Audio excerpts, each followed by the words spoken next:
မာနကခွေးအမြဲဘာမှအသုံးမတည့်ဘူးဆိုတော့မာနတွေလျှော့ပါမာနတွေနော်ဘယ်နေရာမှာအသုံးမယ်မာန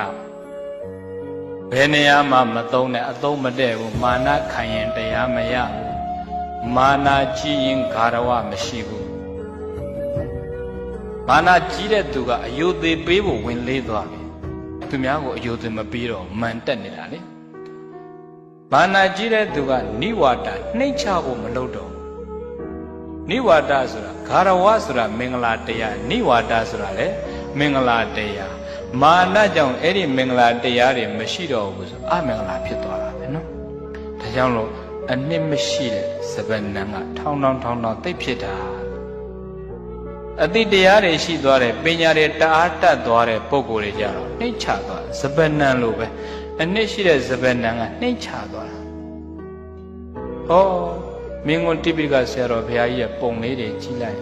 ဆရာတော်ကြီးကမေတ္တာတအားကောင်းတယ်လို့နှိမ့်ချမှုလည်းတအားကောင်းတာအမြဲတမ်းကြည့်ရင်ကျုံလေးပဲထိုင်တယ်တရားဟောတာစားကိုရင်လေးတွေကအစားအရှင်ဘုရားတပည့်တော်ပြောတာပညာတတ်တဲ့မြပညာတတ်လုံးအားကြီးတော့နှိမ့်ချသွားတယ်ပညာမတတ်တဲ့သူတွေကြတော့ထောင်းသိမ့်လောက်တာ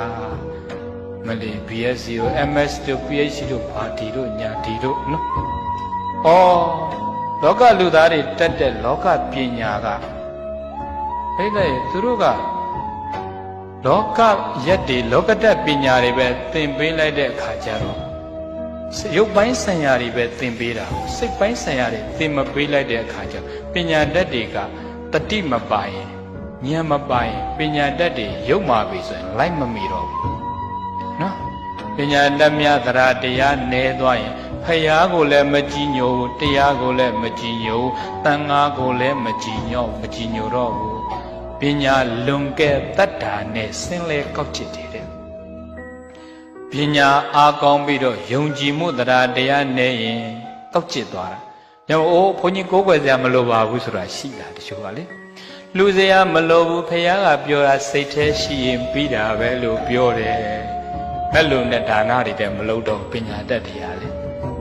ဟောပညာမြတ်တတ်သွားရင်ဟိုကလားကြီးသွားတည်းရတယ်ဘုန်းကြီးကနွားနှုတ်ပို့တဲ့ကလားကြီးတယောက်ကလားကြီးကနွားနှုတ်ပို့ရင်းနဲ့နွားနှုတ်အိုးကြီးကဖယားနာရောက်တော့ရှိတုံဖယားနာရောက်တော့စပိန်စလစ်ဖြစ်ပြီးတော့မှောက်ကြတော့စပိန်ပေါ်နွားနှုတ်အိုးကြီးမှောက်ကြလမ်းပေါ်ပြန့်သွားဘာမှမရှိတော့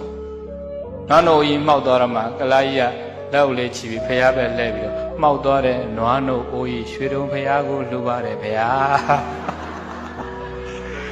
ဩမှောက်သွားတဲ့နွားနှုတ်အိုးကြီးရွှေတုံ